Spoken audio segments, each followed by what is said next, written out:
Friends and doctor Nivetha. இன்றைக்கி நம்ம கூட ரேணுகா மேம் இருக்காங்க. அவங்களுக்கு 58 வயசு ஆகுது. அவங்களுக்கு ஆக்சுவலி நம்ம கிளினிக் வந்ததுக்கு மெயின் காரணம் என்ன அப்படின்னா, அவங்க 20 வருஷத்துக்கு முன்னாடி அவங்க பல்லெல்லாம் விழுந்துருச்சு. ஏன்னா அவங்களுக்கு ஈறு பிரச்சனை இருந்ததுனால ஒரு பல்லாக விழ ஆரம்பிச்சிருச்சு. ஒரு கடந்த 20 வருஷமாக வந்து அவங்கள வந்து பல்செட் தான் போட்டிருந்தாங்க. இப்போ ஒரு 6 வருஷமாக வந்து அந்த பல்செட் போட்டதுனால எலும்பு ஃபுல்லாக போடுறதுனால பல்செட்டு கூட நிற்கலை. பல்செட் நல்லா லூஸாக தான் இருந்திருக்கு. அப்புறமா அவங்க யூஎஸில் தான் இருந்திருக்காங்க. அவங்க யூடியூப் பார்த்துட்டு நம்ம கிளினிக் வந்திருந்தாங்க. அவங்களுக்கு நம்ம எக்ஸ்ரே சிபிசிடி எல்லாமே எடுத்து பார்த்துருந்தோம். கீழ்த்தாடையில் வந்து அவங்களுக்கு நம்ம ஃபுல்லாக ரெகுலர் இம்ப்ளான்ஸ் ப்ளேஸ் பண்ணியிருக்கோம், பேசில் இம்ப்ளான்ஸ். மேல்தாடையில் லெஃப்ட் சைடில் மட்டும் ஒரே ஒரு ஜைகமா இம்ப்ளான்ட் ப்ளேஸ் பண்ணியிருக்கோம். மற்ற எல்லாமே ரெகுலர் பேசில் இம்ப்ளான்ஸ் பண்ணியிருந்தோம் நேற்று அவங்களுக்கு வந்து நம்ம மயக்க மருந்துலாம் கூட கொடுக்கலாம். நார்மலாக லோக்கல் அனஸ்தீசியா மருத்துவ மருந்து பல் எடுக்கிறதுக்கு எந்த அனஸ்தீசியா கொடுப்போமோ அது கொடுத்து தான் பண்ணியிருந்தோம்.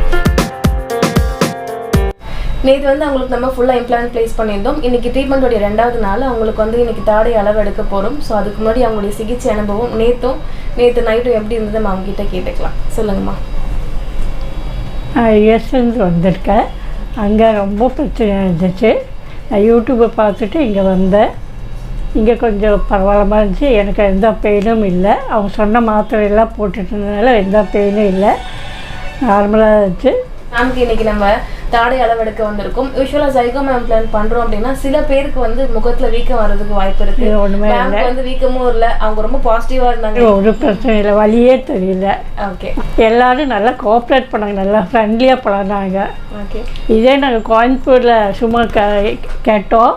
அவர் கேட்டதுக்கே கோவமாக பதில் பேசினார்.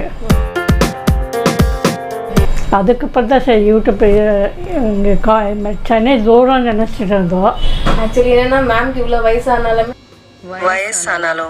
உன் ஸ்டைலும் அழகும் இன்னும் ஒன்று விட்டு போகலை. அவங்க வந்து அவங்களுக்கு மேல் தாடை கீழ் தாடை எதுவுமே இல்லை, ரொம்ப கஷ்டப்பட்டுட்டேன்.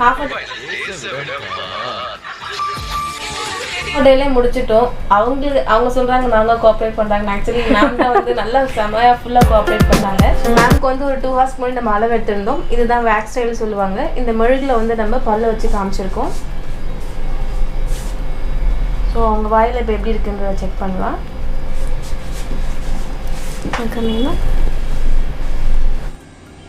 சரி, என்ன பார்த்து கொஞ்சம் சரிங்க. மேம்க்கு வந்து இப்போ நம்ம வேக்ஸ் ஸ்டைல் சொல்லுவாங்க. இன்னைக்கு முடிஞ்சிருச்சு. நாளைக்கு நம்ம அவங்க பல்ல ஃபிக்ஸ் பண்ண போகிறோம். நாளைக்கு பார்க்கலாம். எனக்கு ஒரு ப்ராப்ளம் தெரியல. இந்த 10 daysல என்ன சாப்பிட்டீங்க? எப்படி? எல்லாமே சாப்பிட்டேன், ஒன்றும் ஆகலை. ஆனால் யார் வேணாலும் பண்ணலாம். சுகர் பேஷண்ட்டு இல்லை, ஏஜுக்கு கணக்கு இல்லை, யார் வேணால் வந்து இது பண்ணிக்கலாம். சரிங்க, ஓகே.